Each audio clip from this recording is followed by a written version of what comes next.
Welcome to Politics Done Right. I am your host, Egberto Willies. This is a progressive program that will take the mystery out of politics. This is the program that will encourage you to make sure government becomes we the people. Whether you are liberal, progressive, conservative, or otherwise, you get to air your point of view. We are an independent media outlet that, unlike mainstream media beholden to corporations, we only owe allegiance to you. Remember, you can also send me a tweet at EGBERTOWILLIES. That is at Egberto Willies. Let us engage. It is Politics Done Right. Well, folks, welcome to one more edition of Politics Done Right. I'm Egberto Willies, your host. Thank you so kind for being a part of the show. We are going to have a great show for you today, as usual. But before, I want to start this way. What happened to our Defense Department? Things are happening that we said would happen, and isn't that right? Isn't that right? What happened to our video on let's see, what is this? Substack. Hey, Substack users, did you get a corruption in your video that it sort of squeezed everything together? It looks like that's what's happening right now. Kind of crazy. Anyhow, I don't know why they're doing that, but we sure don't look the way we're supposed to look on Substack. But hey, what can I say? Anyhow, folks, welcome aboard. Who came in first today? ABQ says he's watching from Twitch. First person in the house today, Michael Rudden. Second place in the house today is, Michael filled up the top. Paul Fleming from Powder Springs, Georgia. Yvette Avery Herod from Atlanta, Georgia. Patrick Magner, meow, from Houston, Texas. May Wood from Long Beach, California. Eric Hayes from Kingwood, Atascocita, Texas. Joanna from Los Angeles, California. We also have in the house, I think I skipped a couple, but forgive me if I did that. Let's go ahead and start reading some of the stuff before I get into the core. But here it is. Egberto, the Benjamin Dixon show, burning a Tesla isn't fascism, but burning democracy to form a white Christian nation is. Agreed, but I've seen this, our chat last Friday. Burning a Tesla is vandalism. Burning our democracy is a coup currently ongoing. And with that, Michael asked me to put this on the screen, and let me get it onto the screen for my peeps. And here we go. Here it is on the screen. White male shoots up elementary school. Someone harms a Tesla. Thoughts and prayers when a white male shoots up an elementary school. Someone harms a Tesla. Domestic terror. That's a funny one. Let me put that to the side of the screen to see what it's doing on my what is it called again? Substack. It's amazing what it does on Substack. It kind of squinched it to one side. That's interesting. Anyway, folks, let's continue the program. Michael also says, The Guardian, Tesla Europe sales drop 45% amid roll over Musk-Trump link. U.S. car makers' European market share falls. Chinese rival BYD overtakes it on global revenue, topping $100 billion. Analysts and investors have been attempting to assess what impact Musk's political interventions are having on Tesla, where he is chief executive, amid signs that his senior role in Trump's administration is leading to a consumer backlash by some Tesla owners or prospective buyers. Tesla's dealerships have been the target of protests. Tesla's value continues to drop, both from the quality issues of the cars and for the Musk-Trump political links. Let me just forewarn you guys. Tesla is not the top-notch electric car. Tesla is not the most innovative electric car. And you know what? The Chinese companies have surpassed it. My God, even Burkina Faso has a small country in Africa, has a more effective electric car. Burkina Faso, a more effective electric car. So people talk about Tesla as if it's great innovation. It isn't. Battery technology. Apparently now the Chinese company have a battery that can be completely charged in 5 minutes. Wow. Tesla doesn't have it. And you know what is interesting is Tesla suffers from the same thing that we talk about, and I'm going to use it in the form of DEI. The lack of DEI makes folks lazy, right? Because let me tell you, because for so long, a certain group have had full access to success, whether mediocre or exceptional, it forced others to be exceptional vis-a-vis women and people of color getting those jobs. DEI was supposed to fix that problem, and it started to fix that problem to make sure that only people who had a certain level of experience, a certain level of competency would get the jobs. Well, you know what? Of course, Trump and those guys don't like it. They want to keep their status of mediocrity. Take a look at Donald Trump, a very mediocre human being that was able to become a billionaire just because of who he is. Never built anything, never created anything, but he's the president of the United States. Let's look at Elon Musk. Elon Musk has 3 big companies, right? All of it dependent on sucking the milk out of our country. This South African came here naturalized and screwed the country. We paid for his rockets. We paid for his electric cars. We paid for Starlink. He invented none of that. And if you notice, his car companies, as he's running around America supporting Donald Trump, his rockets, however, still fly. His cars still drives. He was never necessary for any of those things. He's just somebody who lived on the umbilical cord of the United States government. You know, I sent a few tweets to some of our reporters a few days ago when one of them called him a genius. Genius of what? What did he create? He's no engineer. He's no scientist. What did he create? I can tell you something that I created, working on an 8259 chip that no other person in the United States was doing it. What did Elon Musk create? What did he create? Newsweek, Mark Zandi. This is from Michael Rudden. Newsweek, Mark Zandi, chief economist at Moody's Analytics, said we can talk ourselves into recession, but this one feels like we're being pushed into recession.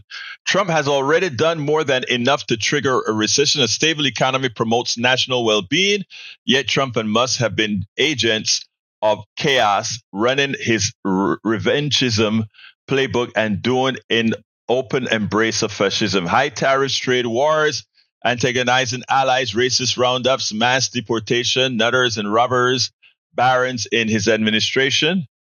Illegally slashing through government funding with a chainsaw, threatening Social Security and Medicare, continuing to push the culture war. Trump ran on fixing grocery prices, but between the tariffs, import tax, bird flu, and greedflation, those prices are just continuing to go up. Again, we always knew that this guy was a fraud. Unfortunately, not enough people realize that he is, in fact, a fraud. All right, Common Dreams. Bernie Sanders, AOC draw biggest crowd of their careers at a rally at Fight Oligarchy in Denver. Bernie Sanders said, the American people will not allow Trump to move us into oligarchy and authoritarianism. We will fight back. We will win. Bernie and AOC exceeded expected turnout tenfold. People are pissed off at that Trump is doing and are ready to push for a political revolution.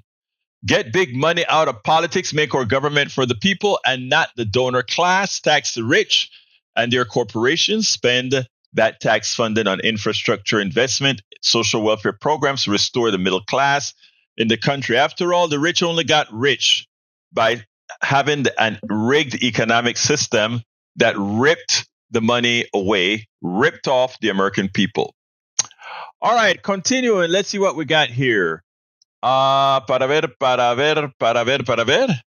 Welcome aboard. Oh, I think I saluted Joe already. J Ray 713 is in the house. He says roar. And we're roaring. Bridge MCP from Binghamton, New York is here. And by the way, J Ray is from Houston, Texas. Check out Lucid, which is made in Arizona. What is Lucid? All right. What else have we got here? Let's see. Woke is out and merit is in, according to Eric Hayes. Let's put that to the test. There's a scandal brewing right now. As you know, Donald Trump just went ahead and attacked the Houthis, and they had to plan this attack. The very competent Hegseth decided that they were going to plan the attack in what again? What tool did he use? That tool that I love.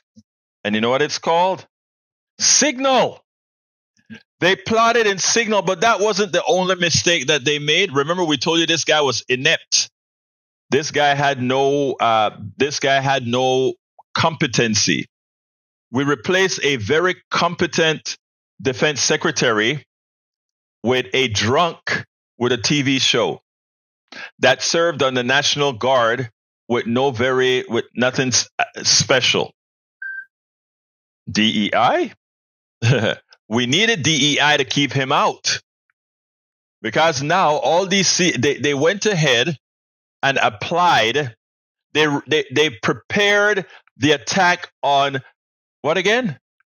Signal, and the fools made a mistake and added a progressive journalist, and he watched as they were created and preparing and talking about the attack on the Houthis.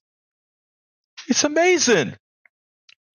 It is amazing. Bridge wants me to put a thing on DEI. Let's go ahead and put it. Oh, wow. That's another beautiful one that she has out there. Let's read that. It says, DEI versus DEI. All right. Karine Jean-Pierre is the current spokesperson spokesperson for Biden, while Caroline Levitt is the current spokesperson for the Trump administration. Let's look at their credentials, folks.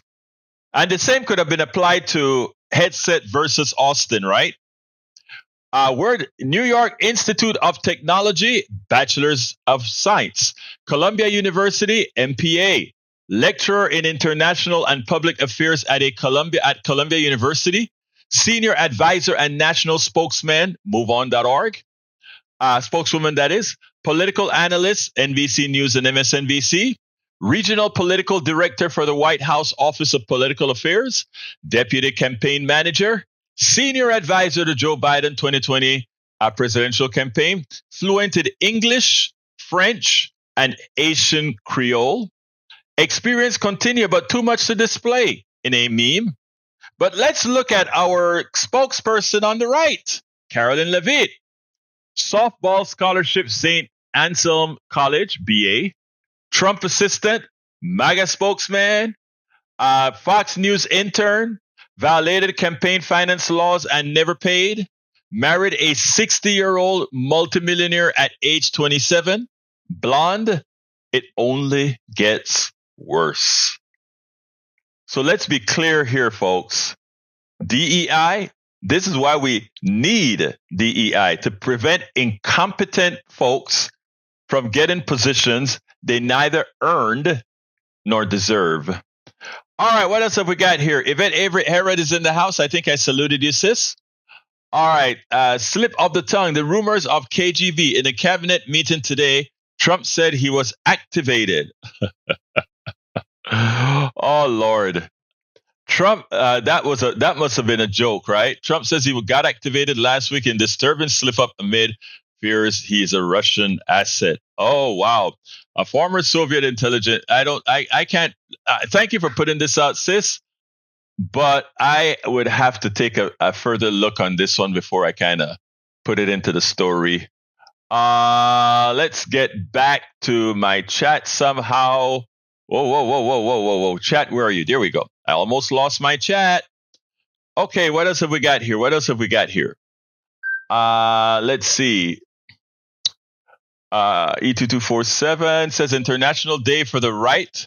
And by the way, I have a 23-minute interview with the congressional candidate replacing Sylvester Turner slash the Honorable Jackson Lee.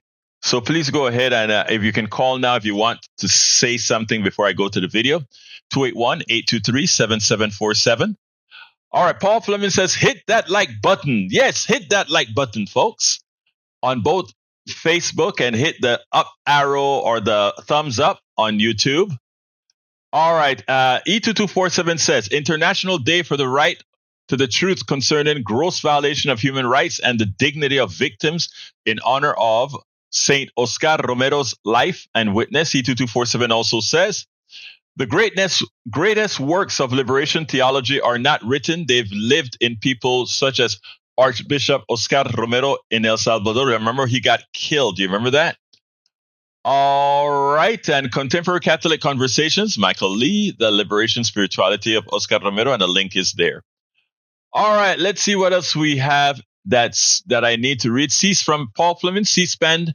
If Donald Trump doesn't know about a major incident involving his VP, Chief of Staff, National Secretary Advisor, Secretary of State, Secretary of Defense, Director of National Intelligence, and CIA Director, then who exactly is running the government? Not Trump.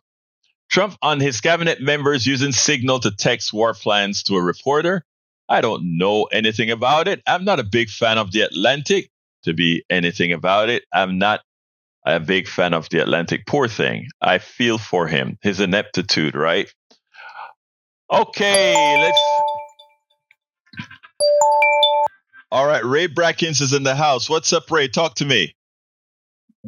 Yeah, I actually heard this clip on Instagram. I don't know if it came across on your end, Egberto, but apparently, while there's all these leaks and Signal and things like that, there was an audio clip that sounded like J.D. Vance basically moaning and whining about the fact that Trump is letting Elon, parade around the Oval Office like he's an elected official. Yeah. And the thing about it was so funny. It was like, he's not an elected official. I am an elected official. He sounded so sophomoric and juvenile, like it's not fair, And I just think it's funny because that's definitely a break in the ranks. And I don't think J.D. Vance really likes Elon very much because he's cutting in on JD's ability to be able to, suck on Trump's whatever, get on his rocks off so he can, garner favor. Let me just tell you, I saw the video clip. Just like the reason I didn't go ahead and read the thing that I love the article that Breach just put up there, is that I really try to validate stuff because with AI, there's so much crap out there, and I don't know if that is an AI generated voice or not. Let me tell you what I did, right? I was testing out putting voice over on one of my books, right? Another book that I'm writing. And I said, you know what? Let me see if I can record my voice and have AI read the book. And you would not imagine how close AI came to sounding like me reading my book. It's a trip. So I have it. I actually saved it, but I didn't play it today because I don't have any validation. So that's the only reason I haven't played it. But I saw it.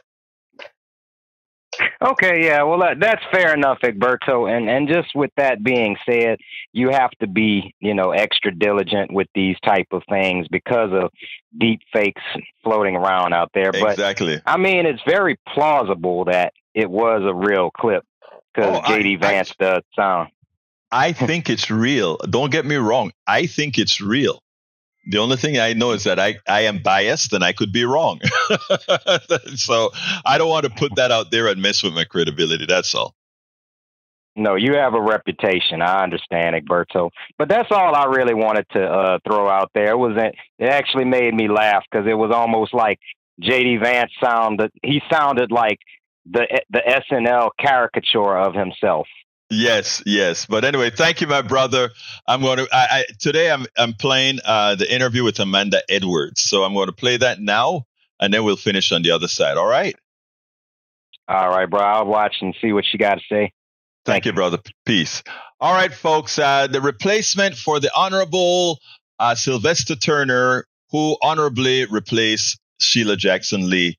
Let's listen to, and this is a very important seat. Let's listen to it. Welcome to another edition of Politics and Random. Egberto, Willies, your host. Thank you so kindly for being with us today. Today, I'm honored to have once again Amanda Edwards. Amanda Edwards is a native Houstonian, former at-large city council member, attorney, and founder of a community nonprofit that empowers various groups from seniors to women. Amanda is now running to serve the historic 18th Congressional District in the United States Congress. Amanda, welcome to Politics Done Right. How are you doing today?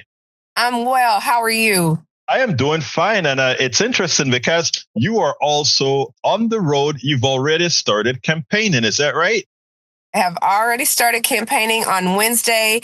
We were very fortunate to have the opportunity to launch our campaign in the community, surrounded by community members. And when we did it, that was intentional because that's actually not just what this campaign is going to be about. That's what this work needs to be about. We're going to put the people over the politics. And right now, there's so much going on in Washington and you know, people are feeling disconnected. And so you want somebody who can go up and speak up and fight back, but also someone who's going to always have that community first in the forefront. And that's the legacy of service that I've been able to render, but also just my approach to how we build our community so that we realize our full potential in the 18th Congressional District. Well, you are vying to replace Sheila Jackson Lee and Sylvester Turner. Sheila Jackson Lee was a stalwart in the district. She was to be found everywhere in that community. So that community is sort of used to having your congressperson there, accessible and fighting for that community. Sylvester Turner was a newcomer that sadly could not serve his entire term. How do you intend to keep that mantra of that ability to be there in the community? I wonder sometimes a lot of our Congress people don't realize that community engagement is one of the most important parts of being a congressperson. You know, that's my background. I started off in college as a community building and social change fellow. So I learned at a very early point that you don't build community by imposing on it. You build community by working alongside it, listening, amplifying their voices, building the trust so you can have long-term and sustainable change. That's where the community then it begins to embrace and own the changes that you're trying to create in your communities. And so you respect them. They're your partners, is how I see it. When I got back to Houston after I finished school, I had already worked in 6 different CDCs, community development corporations. And so I had that background. So when I got back home, I was practicing public finance work. And so I was building schools, building hospitals, just public infrastructure for public projects. And I was also doing a lot of nonprofit work. So I was board chair over at Project Row Houses, and, building community, with arts and other social service programming. And it was a great opportunity for me to really embrace our Houston fabric and what was needed, what the residents were saying they needed. So I eventually ran for and became one of the at-large city council members. And in that work was very responsive to community needs because I listen. You can't lead people unless you have an opportunity to listen to them. And the best way to listen to them is if you're present. And part of that is forging that relationship, being present, meeting people where they are. You don't expect them to, I didn't expect people to come to City Hall to come see me. I expected, to meet them where they were. So I will be, someone who has a lot of experience being present in communities. I've also been in Congresswoman Sheila Jackson Lee's office, in her DC office 20 years ago. So I know the importance of being present because I've watched her, I've seen it. and been present for that. And also with when he was Mayor Turner, and I was a city council member. So I know the uncanny ability to be everywhere all at once and, really treat each resident with dignity and respect, whether they invite you to a barbecue or they want you to come to a civic club meeting. It's about making the time and prioritizing the community needs. And then, of course, tailoring solutions, because you can do a lot of talking, but you've got to solve the challenges. So tailoring the solutions in a manner that actually is going to solve the challenges that they face. Meanwhile, as we're dealing with the challenges that we're going to face, we also have to seize opportunities. So what can happen in these communities is something that's always on my mind. I'm not just looking at how to respond, how to react. That's only half of the puzzle. The other part is, how do we create what it is that can be and should be, and we haven't had a focus on yet. And so that's something I bring to the table. My background is I've got a public finance background in terms of my legal background, and I've got the city council background. So I saw on the ground where policies were falling short, where the gaps were. So I have some policy ideas, and I know how to put all those pieces of the puzzle together so that I can be effective as the next congresswoman for the district. Now, you are in a very gerrymandered district. In fact, if you take a look at how that district looks, it's a very interesting district, right up to in the area where I live, all the way to the bottom. I mean, it's a very gerrymandered district, and it does have some very interesting problems, from environmental vulnerability and climate injustice problems, healthcare inequalities, education funding and inequality problems, economic inequality. I mean, it has a whole lot of issues that the district has. Now, you are going to be one of, 218 plus 217, one of 435 members in Congress. That means in order for you to get anything directed towards your district requires some sort of a skill in making alliances. How can your potential constituents feel about your ability to do that? Absolutely. I was one of 16 council members, and that was, when I ran and served in that role, I was told I wasn't going to be able to get anything done. And we got plenty of things done around the city. And it was because you have to be creative in terms of finding ways to partner with people, finding ways to see the mutual benefit. And we're in a difficult time in Congress right now. But it doesn't mean that there aren't spaces and places where people might have an interest in doing the right thing. For example, I don't know a Republican or a Democrat that wants to flood. I haven't met one yet. And so there are some places, I think, where there could be some mutual understanding and, not just starting from where we are different or not aligned. Now, here's another issue. Right now, we have issues like whether we're becoming an oligarchy, whether we're coming, the DEI being revoked, etc. I'm not going to take the bait. A lot of these issues are there to simply have our eyes off the ball. There are very specific issues that concerns people in your districts and most districts. That is healthcare, and that is the ability as well to raise a family economically as well.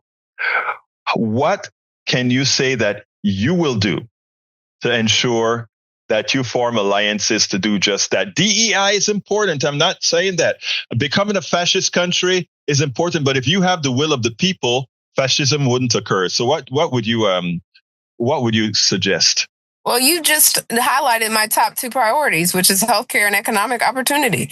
Those are the meat and potatoes issues that are the underpinning of what makes a family secure.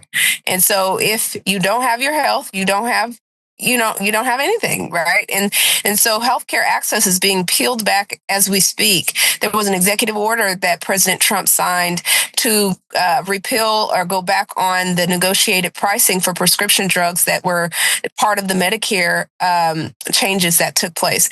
That is a mistake. There are people in this community who have, before that prescription drug cost reduction, had to ration their prescription drugs because they couldn't afford it. That's unacceptable. We're in America. This is something that we can do better with, and we have to do better with. And it's a question of leadership. So being creative in trying to restore access to those reduced pricing, make sure that's there. Also, in terms of gaps within the Affordable Care Act, there are gaps. We didn't quite finish the job when the Affordable Care Act was enacted some years ago. And there are people who want to be small business owners, for example, and they are afraid because they don't want to not be accepted by their providers. And so we've got to figure this out and close those gaps in terms of the provision and access of healthcare. This is a personal issue to me. When I was growing up, my father was very ill. He had something called multiple myeloma, and he was diagnosed with it when I was 10. He died when I was a teenager. And so in his journey, I watched him, as he was navigating insurance and all of these things for his life-saving treatments. And I would ask him questions like, what happens if they say no to what he needed? And he would just say things like, well, we just have to figure something else out. And, those kinds of answers are a reflection of, really life and death circumstances for a lot of people. And so we can't lead in a way that lacks urgency. We have to act with urgency because people's lives are in fact lying in the balance of the decisions that we make or the decisions that we choose not to make or the policies we choose not to pass. And so we've got to appeal to, the greater good. And at the end of the day, it is, from a cost benefit analysis, it is much better to focus on providing access to care than having, all of this end of life cover, all of this end of life stuff that happens at the end when you have such a disjointed system that doesn't work for people. I would say from an economics opportunity standpoint, use the small businesses as an example. We have so many gaps right now in terms of our small businesses being able to access capital, scale their businesses. And so what can we do to help that? Microloans. There are just a variety of things and tools, getting dollars into the hands of financial institutions that are designed to lend at greater rates to women and minority small business owners who have lack access. These are things that can help us to get money in the hands of our small businesses in our communities, which of course is the bread and butter of our economy is small business. And so I'm a big proponent of that, and also making sure that people have access to educational tools so that they are prepared for the workforce not just today's workforce. We need them prepared for tomorrow's workforce. It's continuing to evolve. And so our focus and attention hasn't been on how do we make ourselves prepared for both today and tomorrow. We've just kind of been reactionary only on the issues, hot topic of the day. And we've got to get really focused with a clear vision on how everybody in the 18th congressional district will have the opportunity, not just to get by in the 18th. We want them to thrive in the 18th congressional. And that will be my priority. I am a small businessman, and I know one of the things that happens to every small businessman, and you are vying to be the representative of a huge amount of young people that are very business minded, young people that are business minded. But one of the things that afflict them is that there's a definite tie between healthcare and owning a business. No other country in the world does a person have to think about healthcare being the limiting factor of them being able to have a business. In our country, unfortunately, that is the case.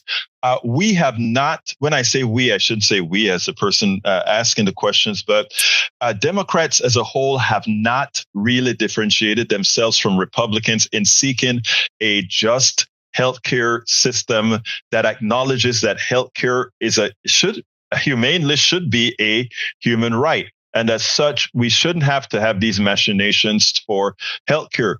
Will you explore? I mean, I will not put any congressperson on the spot to give somebody else a soundbite. I won't do that. My question is whether potential Congress people like you will be open to solutions that calculably points out that there are better ways of handling healthcare in its totality than we are doing it in a very inefficient and inhumane manner right now. As a policymaker, you always have to be open to all ideas and all discussion points. That's part of being a good leader, is to take in the input and really analyze that and figure out what is the best solution. We're in this very complicated structure right now. And so, of course, you ended up with the Affordable Care Act as a kind of a compromise position, I suppose. But, ultimately, we were never supposed to just stop as it was, and it did. And then, of course, it was supposed to be something that was refined, improved, and then, explore other potential options. That was kind of the game plan. But when it became a hot topic and there were lawsuits everywhere, then it became a situation where nobody wanted to touch it because of the political fallout from it. And I think we can't think about the political fallout. I mean, you have to be aware of the political fallout, but you've got to also know that as you are delaying increasing access to coverage, that there are people whose lives are being lost. And that's something that's a real life issue. So, certainly I am open to exploring all of the possibilities of what is the best way to get as many people in our country, insured and healthy and having their health, and also from an economic standpoint, having their economic opportunity, which for many is being threatened as well. They're intricately linked.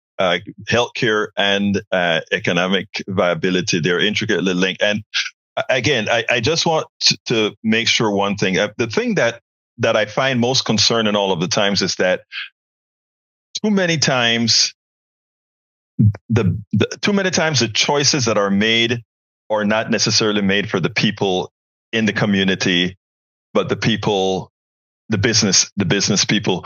As a business person, the question really is, will you buck that trend? I talked about it when I announced I'm not, an establishment candidate. I'm not anything but the people's candidate. That's who I am. This is what this work is about for me. And so I take it very personally that we get this right for our community members who don't want to just be exploited around the campaign season. And of course, their name, where they live, how to find them when you're needing something from them, but turn around when it's time to deliver, where to be found. That system, and that we have been perpetuating a system of exploitation and creating mistrust with the government because we've been overpromising and under-delivering. We've got to change that. And so I'm committed to being a part of that solution and being someone who, communicates honestly, effectively, and empowers the residents with the information they need to be their best advocates and to improve their communities. And so that's what you can expect to see from me. I consider community members to be my partners. So I cannot go and do this by myself. I don't get a cape, if elected. That's not how this works. I get a chance to serve in that seat and use the tools at the disposal, but you've got to have the power of the neighborhoods behind you and the community backing you. Two more questions. Very important one. Your district is a very low performance district with respect to voter turnout. Yes. There are a lot of politicians within your district that have solid coffers that aren't, in my opinion, spending to put out and get the vote out. A true democracy means people are engaged and people want to be engaged. What are you going to do to make sure and bring those voters out? Because in what purports to be a crowded field, it seems like you're going to need a whole lot of voters coming out. Yeah, I mean, they've got to hear themselves reflected in what you have to say. If you have a vision with them thriving in it, you got to spell that out and get them out and understanding that it's okay to trust again. It's okay to participate again. People are feeling very disconnected from this process. And so we've got to get them back on board. We've got to have honest, difficult decisions. Some of those decisions tie to why did people not show up back in November? We got to have those conversations. We can't just skip over why people are feeling disconnected from the status quo and from the establishment. And once we have those conversations, we start talking about, well, what are the solutions and how do we bring you in and how do we get you to trust this process again? Because obviously that's been abused. So you are intended to bring those out. Last question. Your field is going to be full. There Yes. are quite a few people that are going to be running. How are you going to differentiate yourself? Because every single Democrat that is running in that race is going to have some standard bullet points that they're going to say. How are you going to differentiate yourself from them? I think I am the candidate in this moment that is most needed in this district. And the reason that is so, not only do I bring the ability to fight back with Donald Trump in terms of the policies and the activity and the lack of regard for the rule of law, but separate from that, I'm also somebody who has a tremendous amount of experience, not just on having worked in Congresswoman Jackson Lee's office in DC, but also as someone who has been a public finance attorney. So I understand how funding projects work. And part of what you do when you are a congressional member, you're responsible for bringing some money home. You got to get some federal funding for your district. And so I understand that in a way that I think gives me a very strong advantage in terms of an ability to be effective in the role. I would also say, in addition to my experience there, city council, I was on the ground. I was identifying the problems as they arose, gaps in our housing policy, gaps in our disaster recovery policy, gaps in so many things that as a city council member, I was able to try to mitigate and address to some degree. But really and truly, there's a lot of deep-seated policy fixes that are needed. So you want somebody who's going to be a policy wonk like me, who will go to Washington and be willing to sponsor bills, co-sponsor bills, do that hard lifting, heavy lifting that will result in systems change. That's what's needed in a lot of our communities. And then finally, besides for being able to bring that experience from council and my public finance background, I also, from a neighborhood standpoint, this is personal to me. And I am someone who serves in a way that reflects that. And so I am present in the community. I believe in listening to the community and amplifying the vision of the community. And that is a different approach. Most people, it takes time. That's a lot more effort, but it's the right way to do things. And I think that people appreciate that. They know we may not always have the exact same, we may not always have an alignment on an issue, but you're always going to get the truth from me, and you're always going to get me to show up, and you're also going to get solutions from me. I would say that's the last piece, is the solutions. I'm someone who's brought about and demonstrated that I can bring innovative solutions to the table. With regard to tech and innovation, I led those efforts in the city.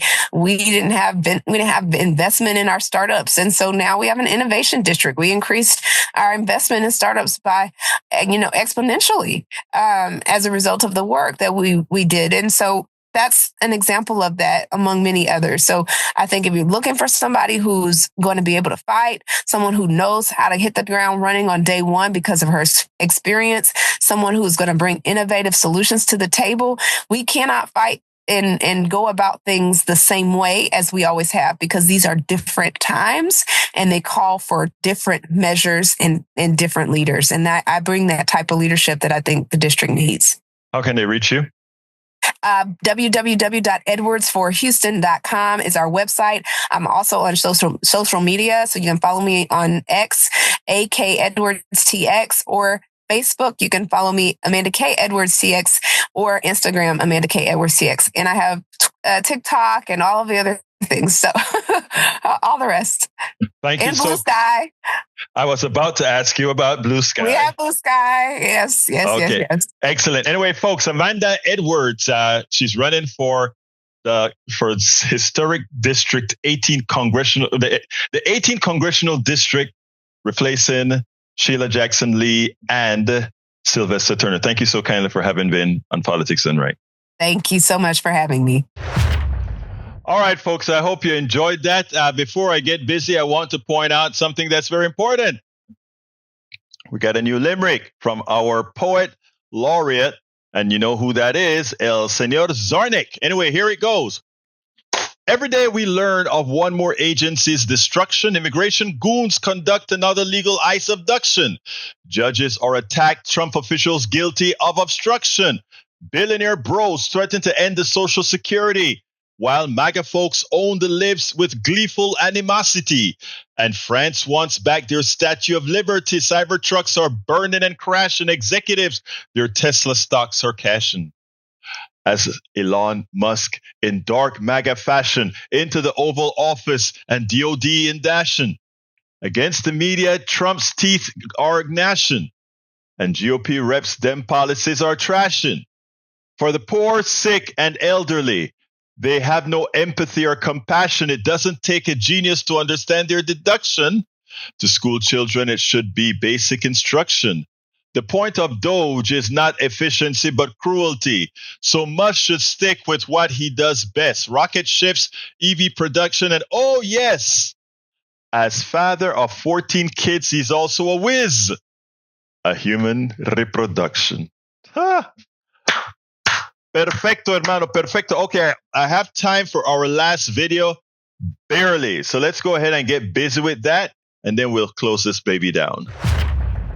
Folks, you will hear Donald Trump said he's not after Social Security or Medicare or Medicaid. He just wants to get rid of the waste, get rid of the fraud, get rid of all the inefficiencies. That's what he tells you, right? But we know that the social safety net, those programs, are some of the most efficiently run programs. The overhead to run those programs are very low compared to what Medicare Advantage, which is private, costs us, compared to what any program that is administered by the private sector, which costs much more. They deliver less services, they deliver less, but they cost more because that money is pocketed by the executives and the shareholders. Don't buy into the fallacy. Don't buy into the lie that Donald Trump and his administration is not planning on cutting your Social Security. They will tell you, well, to cut Social Security, it needs 60 votes in the Senate, and we will never get 60 votes in the Senate. So your Social Security is safe. So your Medicare, Medicaid is safe. It's a lie, because there are many ways to skin a cat, and they are laying the foundation for skinning the cat. First, I want to let you hear 3 videos. The first 2 is Elon Musk first calling the Social Security system a Ponzi scheme. The second one is where he's saying all entitlements are where the fraud is. All entitlements is where the money is. And the third video is Commerce Secretary Howard Lutnick in his mind thinking that if they withhold Social Security checks for a month, the only people will complain are the thieves, because my grandmother and grandmothers and all these other people dependent on Social Security, if they miss a payment, they'll just wait the next month for the other payment. He's saying, oh, they won't matter. These guys live in such a bubble that they don't understand that the earned benefits and the social welfare programs and the social programs that many Americans depend on. It's not that these are lazy folks or these are less than folks. These are folks that have worked all their lives. They're just in an economic system that never paid them what they're worth. But I tell you what, I want you to listen to these 3 video snippets. They're very short, and then we'll take it on the other side. Social Security is the biggest Ponzi scheme of all time. I mean, the waste and report in entitlement spending, which is which is most of the federal spending is entitlements. So that's like the big one to eliminate. Let's say Social Security didn't send out their checks this month. My mother-in-law, who's 94, she wouldn't call and complain. Mm-hmm. She just wouldn't. She'd think something got messed up, and she'll get it next month. Yeah. Mm-hmm. A fraudster always makes the loudest noise, screaming, yelling, and complaining. Mm. And if all the guys who did PayPal, like Elon knows this by heart, right? Anybody who's been in the payment system and the process system knows the easiest way to find the fraudster is to stop payments and listen. Yeah. Because whoever screams is the one stealing. So folks, don't listen to what they say when they're telling you they don't intend to cut your Social Security. Don't listen to those lies. Don't listen to the Johnson, the Speaker of the House. Don't listen to them. They are already finding ways to cut your Social Security that doesn't require cloture, meaning it doesn't require 60 votes from the senator, which means they can cut it all without Democratic help. And of course, the person that facilitated that was Schumer. When Schumer didn't put up a fight at all to go ahead and say, we are not going to give you guys cloture to be able to move forward. There are so many different things that could have been said. A lot of people say, well, like Egberto, they want the government to shut down. Yeah, they may want the government to shut down, but in their ineptitude, they don't realize that in a shutdown government, it doesn't only hurt the liberals. It doesn't only hurt the libs. It also hurts their own, and their own is what will force them back to the negotiation table. Not Democrats, but their own, as they are suffering they suffer the pain from a closure. Then the Republicans will act and come to the table. So this fallacy that somehow Schumer had to do this, Chuck Schumer had to do this because while Democrats believe in government and Democrats want government to win, Republicans hate government and will be happy to have it shut down. Republicans don't hate government. In fact, MAGA loves government. They have just been fooled into believing that they don't. Most of the IRA, the investment plan passed by, or rather the investment plans for our infrastructure passed by Biden, that went to red states, that went to red areas. You know why? Because they are the ones in the most need. They are the places where there's more of the decrepitness within the infrastructure. Let's look at some of the water systems in Alabama, in Mississippi.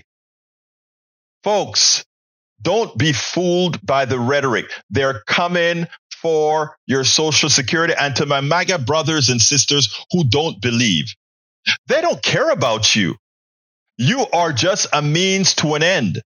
And by the time they have it well calculated why Donald Trump wants to do this very fast.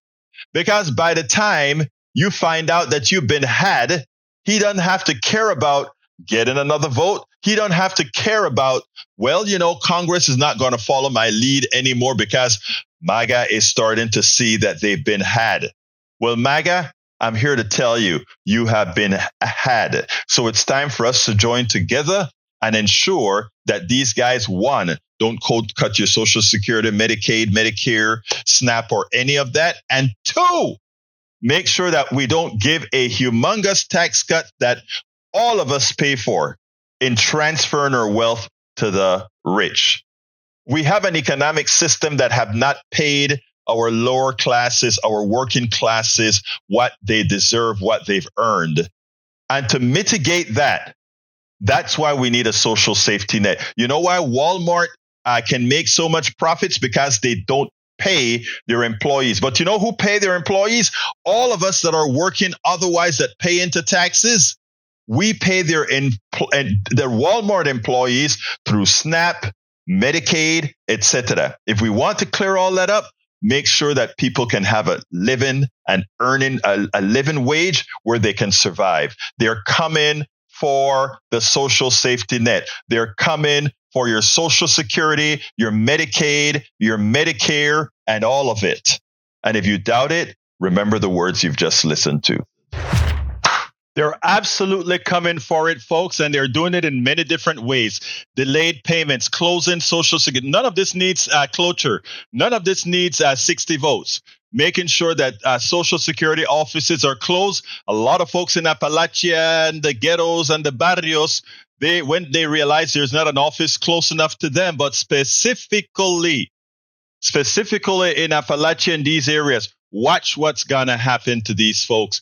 They're going to just forego getting their Social Security because it's too darn difficult for them to get and nobody to complain to. That's why they're taking down the phones. And the news media is not going to be able to go ahead and get every single Social Security person that's getting screwed. They're going to get a few of them, put them on TV. The story is going to go for a few days. The story is going to die out. More people are going to be looking for their social. Look, let me tell you, folks, they're planning to gut it in such a manner that they don't need the 60 votes. And I'm not saying this out of just saying it for the sake of it.